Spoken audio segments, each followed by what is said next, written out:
Why is the spine so important? Yeah, that's a big thing, because oftentimes even when patients come to see me, they're thinking nutrition if they're coming with a cancer diagnosis. But when we start to study the body, and looking at the quest for cures and other things out there, we look at what system is the most important system for fending off cancer. And most people will say the immune system, right? Most people say absolutely the immune system, and I would agree with them. But then we look at the immune system is comprised of a series of glands and organs that make this immune response, and those glands and organs are controlled by the nerve system. Okay, and so first of all, what are the glands and the organs of the immune system? Right, so we're gonna look at the thymus, we're gonna look at the spleen, we're gonna look at the bone marrow, and then the gut. Okay. Right, so when we look at the gut, a majority of our immune response comes from the gut tissue. Right. And yet all of that hinders upon or rests upon the vitality of the nerve system. So when we look at the spine is the tissue that surrounds and protects the spinal cord. Right. So the brain communicates to the body via the spinal cord. Right? And so when we look at it, oftentimes as we work with patients, a lot of people don't understand that our spine is designed to have a certain structure, a very specific structure. And any deviation off that structure directly interferes with the nerve system's ability to adapt and respond to stress. Okay. And what are we doing more of now than ever before? Stressing about everything. Stressing about everything. We're sitting more now than ever. We're looking at our technology more than ever. Right. And even if we go to the gym, we're kind of thinking fitness, we're not thinking structure.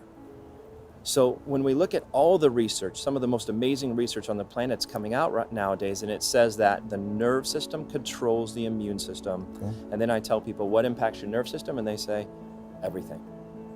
Everything we do impacts the nerve system. Okay. The only question is, are we doing the things that make it healthier, or are we doing the things that break it down? Thomas Edison, right, said the doctor of the future will give no medicine, but will interest his patients in the cause and prevention of disease and the care of the human frame.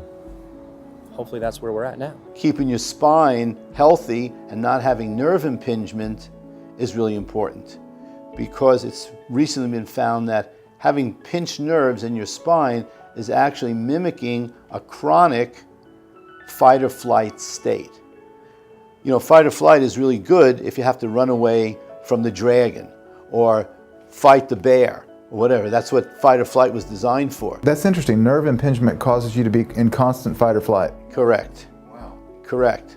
It sets up this adrenal gland secretion in your body, and the adrenal glands are the glands that are your stress glands. You need the adrenal glands for energy. Without adrenaline, you don't survive. So when you wear those out, then you go into exhaustion. So it's important that there be some reversal of the stress process every day, and meditation is a great way to do it. Exercise is a great way to do it. Yoga is a great way to do it. Going to a bar is not a great way to do it. Unless it's a juice bar, right? Unless it's a juice bar, there you go. Hippocrates said, what, let thy food be thy medicine, and let thy medicine be thy food. He also said this, you ready?